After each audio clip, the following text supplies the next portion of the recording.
тоғыз сабақтың 9 құрылымы жазылған. Әрине сіздерге мына жерде оқу сабағын жоспарын жазып жатқанда жолақтар жетпей жатса, өзіңіз қоссаңыз болады. Міне, ұйымдастыру кезеңі, психологиялық ахуал ұйымдастыру кезеңіне қосамыз. Сабақтың мақсаты мен міндетін баяндау, жалпы қайталау, үй тапсырмасын тексеру, жаңа тақырыпқа дайындық, жаңа сабақ түсіндіру, түсінгенін тексеру, пысықтау, қорыту, үй тапсырмасы бағалау. Бұл аралас сабақтың құрылымы. Ал енді келесі жаңа білімді игеру сабағының құрылымы. Жаңа білімді игеру сабағының құрылымының ерекшелігі, әр сабақтың типтің өзінің ерекшелігі бар. Бұл жаңа білімді игеру сабағының ерекшелігі, бұл жерде біз үй тапсырмасын тексермейміз. Үй тапсырмасын мүлдем балалардан сұрамаймыз. Бұл, қараңыздар, міне бұл сабақтың құрылымы. Ұйымдастыру кезеңі. Мақсат пен ұйымдастыру кезеңді енді өздеріңіз білесіздер, жаңағы амандасу, хабарлау, психологиялық ахуал жүргіземіз. Мақсат пен міндетті хабарлау. Мақсат пен міндетті хабарлауда тағы да бір жас педагогтарда кездесетін қателік, бұл жерде сіз бүгін алатын сабағыңыздың мақсатын айтпайсыз. Мақсат пен міндетті хабарлауда сіз бүгін сабақтың бір 90 минут сабақта боламыз, осы 90 минутта білім алушылармен бірге не істейміз, сабақтың мазмұнын айтамыз. Келесі, білім мен дағдыны тексеру. Бұл үй тапсырмасын тексеру емес. Бұл жерде біз жалпы балаларды сабақ бойынша, пән бойынша, соңғы алып жатқан тақырыптар бойынша білімдерін жалпы, мысалы, миға шабылу әдетімен ба, басқа әдістермен тексереміз.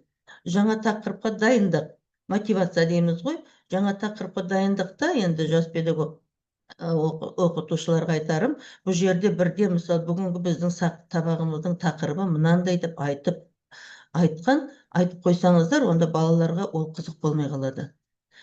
Білім алушылар өздері, мысалы, сіз жеткізсеңіз сол сабақ, біз мынандайды осылай бүгінгі күнменен байланыстырып, өмірмен байланыстырып, олардың алып жатқан мамандықтарына осы сабақтың, осы тақырыптың қандай әсері тигізетін айта келіп, өздеріне тақырыпты таптырсаңыздар, ол бала, ол білім алушы ол тақырыпты ешқашан ұмытпайды. Бұл мотивация. Ал сабақ жаңа тақырыпты түсіндіру. Жаңа тақырыпты түсіндіруді енді өзіңізді қалаған қолданатын әдістеріңізбен сабақты түсіндірдіңіз.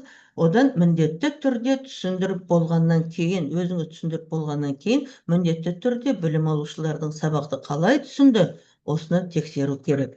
Оған сіз әрине жаттығу дайындайсыз ба, жоқ әлде өзіңіз әрекетіңіз бойынша дайындап келген тапсырмаларыңызды ұсынасыз.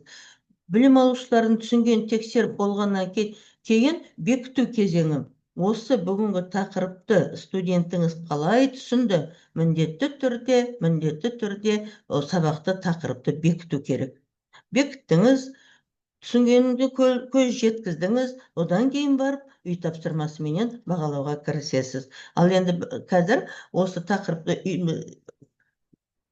құрылымдардың бәрімен жұмыс жасап, білім алушылармен жұмыс жасап, аудиторияға жұмыс жасап отырған кезде, тек қана бағалау әдісі мен соңында деп ойлау керек емес. Әр кезде балаларға формативті болса да, оларға көңіл қойып отыруыңыз керек.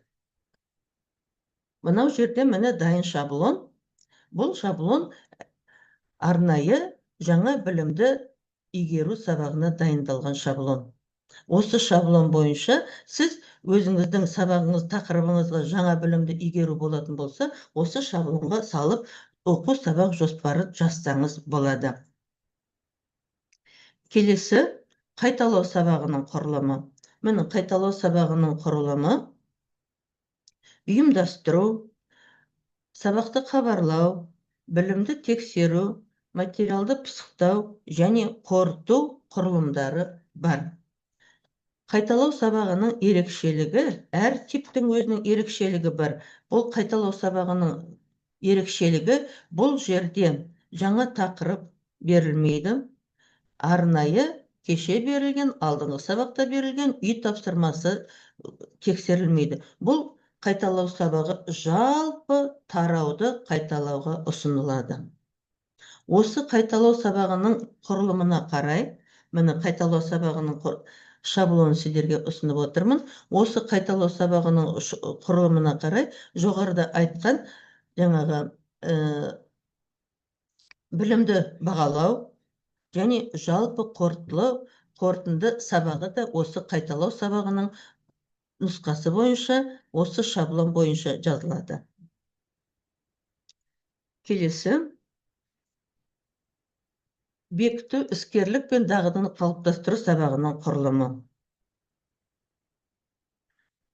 Бұл сабақта, бекіту сабағында, іскерлік дағдыны қалыптастыру сабағында ерекшелігі, біз кейде тақырыпқа бізде 4 сағат немесе 6 сағат берілуі мүмкін. Сіз алдыңғы сабағыңызда 2 сағат осы тақырыппен жұмыс жасадыңыз. Енді сіз осы сабақты ары қарай жалғастырасыз. Мысалы айтайын, мысалы қазақ тіл сабағында, мысалы айтайын, Бердібек Соқпақбаевтың 16 жас чемпионды әңгімесін талдау бізде берілді. Осы сабаққа 4 сабақ берейік. Бірінші алдыңғы парда біз Бердібек Соқпақбаевтың авторы туралы айттық, жаңағы жалпы әңгіменің құрылымы туралы айттық. Ал екінші сабақта біз осы бекіту сабағын аламыз. Бекіту сабағында біз әр кейіпкерге тоқталып, шығарманың мазмұнына ары қарай тоқтап, біз осы сабақты нықтап бекітеміз. Сондықтан ол сабақтың аты бекіту іскерлік дағдыны қалыптастыру деп аталады. Міне бұл жерде бекіту сабағының сіздерге шаблонын ұсынып отырмын. Енді сіздерге айтайын дегенім, жас педагог мамандар, егер сіздерге осы айтып отырған менің ұсыным немесе беріп отырған шаблондар қызықтырса, немесе әр тип бойынша, бұл әр сабақтың әр типі бойынша дайын жасалған шаблондар. Осы шаблондарды сабағымызда қолданамыз, іске ары қарай бізде жалғастырамыз деп айтсаңыз,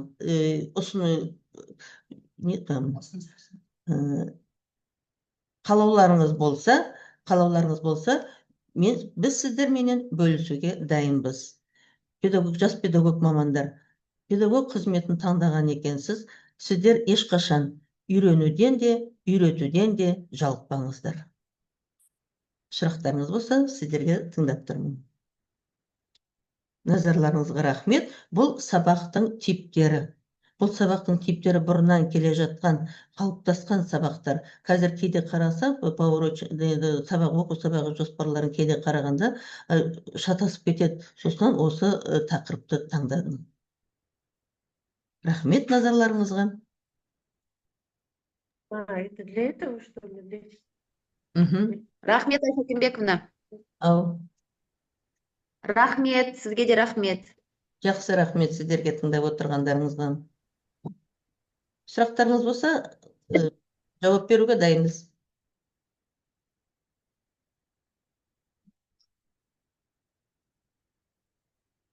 Бұл былай келгенде қатты бір жаңашыл емес педагогикада. Бар зат қой, бұрыннан келе жатқан. Бірақ соны әдемілеп мен шаблонға салып, жас педагогтарға ұсынып отырмын. Бұны группаға жібере аласыз ба? Жарайды, жақсы. Рахмет.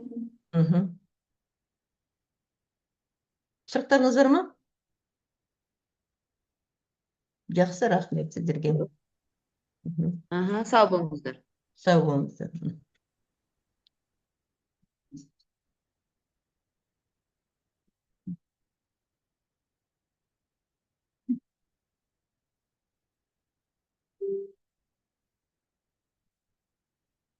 Ал құрметті әріптестер, Айша Кембековнаға сұрақтарыңыз болса, әріптестеріміз чатқа жібересіздер ме деп ұсыныс білдіріп жатыр.